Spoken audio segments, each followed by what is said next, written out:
Daily Life English Podcast. Hello, everyone, and welcome back to another episode of the Daily Life English Podcast. I'm Alex. And I'm Chloe. We are so incredibly grateful to have you tuning in with us today. Whether you are on your morning commute, making breakfast, or just relaxing at home, welcome. Today, we are tackling two words that sound very similar on the surface, but have completely different impacts on our happiness, mental health, and daily life. We are talking about hope versus expectation. Oh, this is a deep one, Alex. People use these words interchangeably all the time, but psychologically, they are worlds apart. One can lift you up, and the other can completely crush your mood. Exactly. Today, we want to break down the real difference between the two, share a quick story to illustrate it, and look at how changing our mindset can protect us from constant disappointment. Let's start with definitions because that's where the magic is.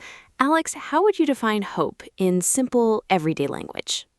To me, hope is an open door. It's a desire for something good to happen in the future, but without the demand that it must happen. It's full of optimism, but it leaves room for a reality. It's like saying, I really desire a sunny day tomorrow, but if it rains, I'll still be okay. Beautifully said. Now, what about expectation? Expectation is a closed contract. It's a rigid belief that something should or must happen exactly the way you planned it. It doesn't leave any room for mistakes, delays, or reality. It's like saying it must be sunny tomorrow, and if it rains, my entire weekend is completely ruined. Wow, that is a stark contrast. In English, when something is stark, it means it is very sharp, clear, and obvious. Hope brings peaceful possibilities, while expectation brings immense pressure. Absolutely. And to make this really clear for everyone listening, I want to share a little story about something that happened to me a few years ago. It's a story about a road trip, a camera, and a very famous mountain. Oh, I love your stories. Is this about your trip to Mount Fuji? Yes, exactly. So a few years ago, I traveled to Japan. My absolute dream was to see Mount Fuji. I bought an expensive camera lens, I booked a hotel with a mountain view, and I planned to be perfect itinerary. I had massive, sky-high expectations. I see where this is going. Nature rarely cares about our itineraries, Alex. Exactly. I arrived at the town near the mountain, and it was completely covered in thick, heavy clouds. You couldn't see a single thing. It looked like a giant wall of gray fog. Because my expectations were so rigid, I was absolutely miserable. I felt angry, cheated, and my entire first 2 days were ruined. I was trapped in my own disappointment. That's the classic trap of expectation. You had a specific script in your head of how your vacation should look, and when reality didn't follow your script, you couldn't enjoy anything else. Precisely. But on the third day, something shifted. I realized I couldn't control the weather. I decided to drop my expectations and replace them with hope. I thought, I really hope the clouds clear up, but if they don't, I'm going to enjoy this beautiful little town anyway. That is a great mental shift. It sounds like you let go of the outcome. Yes, to let go of the outcome means to stop stressing about the final result and just focus on the present moment. Once I did that, I went out and explored. I found a hidden ramen shop, talked to some incredibly kind locals, and had a wonderful afternoon. And did the mountain ever show up? On my very last evening, as I was walking back to the train station, the wind blew the clouds away for just 10 minutes.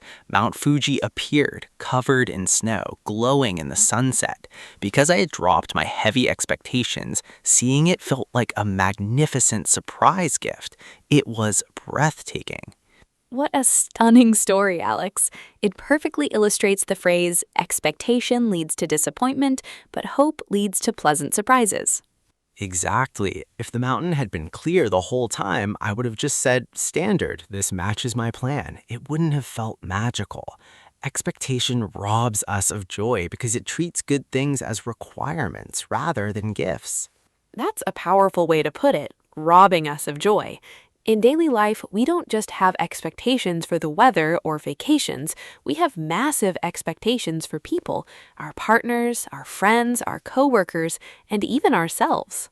Oh, definitely. We expect our friends to always know exactly what to say, or our partners to read our minds. And when they act like normal, flawed human beings, we feel hurt and let down.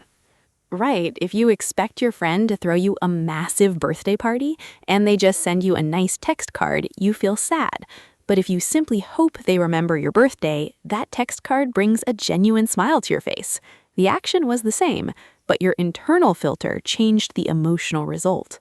That is a brilliant point, Chloe. The external reality is identical, but the internal filter changes everything. So, how can our listeners begin to swap their expectations for hope in their daily lives? I think step number one is paying attention to your vocabulary. Listen to the words you use in your own mind. Are you using words like must, should, and have to? Those are the red flags of expectation. Red flags. That's a great daily idiom. A red flag is a warning sign of danger or a problem. Yes, if you catch yourself saying, he should have called me by now, or this project must be perfect, pause. Try to gently rephrase it to a statement of hope.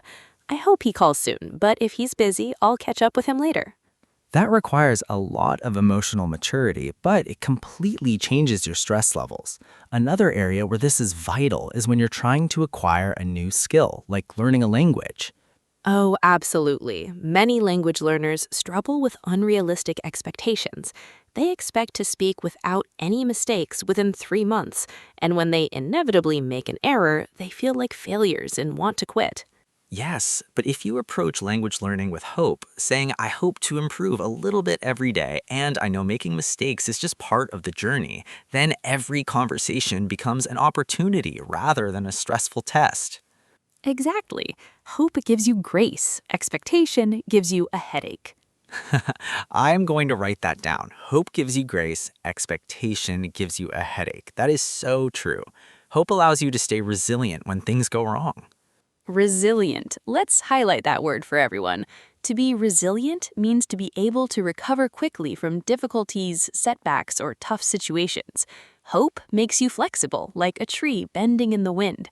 Expectation makes you rigid, so when a strong wind blows, you snap and break. Let's do a quick recap of the gold nuggets from today's discussion to help everyone remember. Hope is open and optimistic. Expectation is rigid and demanding. Expectation robs us of joy because it treats good things as requirements rather than gifts. Letting go of the outcome allows us to appreciate the present moment, even when things don't go to plan. Watch out for internal red flag words like should, must, and have to. Replace expectations with hope to become more resilient in your learning journey and relationships. Such a valuable summary, Chloe. To wrap things up today, we want to leave our wonderful listeners with a small challenge for the week ahead. Yes, think about one area of your life right now where you're feeling frustrated or stressed. Is it a relationship, your job, your English studies? Ask yourself, am I holding on to a heavy expectation here? How can I transform that expectation into a gentle hope? We would absolutely love to read your reflections, so please type them out in the comments below. Sharing your insights helps our entire community grow together. Thank you so much for hanging out with us on the Daily Life English podcast. If you found this episode helpful, remember to subscribe, give us a like, and share it with someone who needs a little hope today. Take care of yourselves, drop those heavy expectations, and we will see you in the next episode. Bye-bye, everyone.